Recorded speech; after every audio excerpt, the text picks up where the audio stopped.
আজকে এনসিপির গাড়ি বহরে হামলা হয়েছে। এই গাড়িটাতে হলো আমাদের একজন মহিলা সংসদ সদস্য ছিল, আমাদের মৃত আপু ছিল, অন্য মহিলারা ছিল, সার্জিস ভাই ছিল, সামনে পিছনে শত শত পুলিশ প্রোটেকশন, পুলিশের মতো চলে যাচ্ছে আর সন্ত্রাসীরা গাড়ি ভাঙচুর করছে।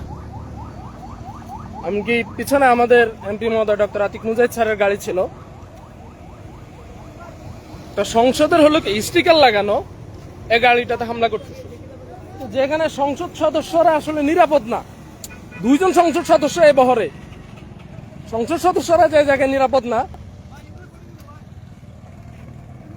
সেই জায়গায় আপনার আমার তো কোনো নিরাপত্তার কোশ্চেনে উঠে না।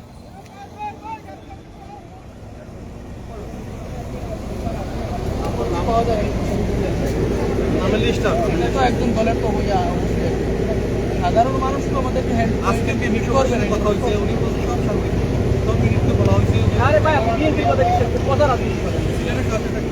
আরে ভাই কোনো কথা না, যা বলে তা বিপরীত করি না। ভাই ওই গাড়িগুলো তো চলে যাচ্ছে।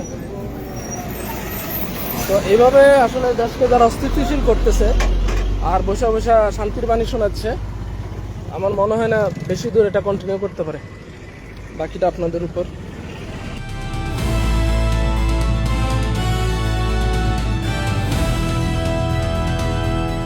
দিনাজপুর টিভি, মানুষের জীবনের কথা বলে।